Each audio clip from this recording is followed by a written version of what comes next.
प्रश्न नम्बर 1 काठमाडौँलाई राजधानी भनी घोषणा गर्ने व्यक्ति को थिए? 3,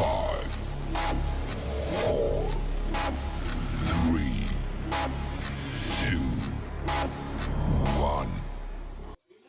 पृथ्वीनारायण शाह। प्रश्न नम्बर 2 लाली गुराँसलाई राष्ट्रिय फूल कहिलेदेखि घोषणा गरिएको हो?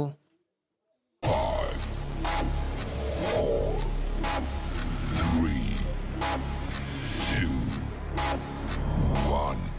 विक्रम सम्वत 2019 18/27 गते। प्रश्न नम्बर 3 नेपालमा कहिलेदेखि टेलिफोन सेवाको सुरुवात भएको हो? 5, 4, 3, 2, 1. विक्रम सम्वत 1970। प्रश्न नम्बर 4 नेपालले 1 रुपैयाँको नोट कहिलेदेखि निष्कासन गर्‍यो? 5, 4, 3, 2, 1. विक्रम सम्वत 2002 असोज 2 गते। प्रश्न नम्बर 5 नेपालको इतिहासमा हत्याकारी वंश नै शाखा पारिएको एकमात्र राजा कुन? 5,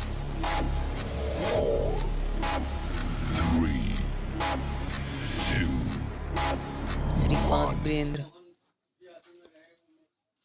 यो भिडियो जानकारीमूलक लाग्यो भने भिडियोलाई लाइक र च्यानललाई सब्स्क्राइब गरिदिनु होला। धन्यवाद।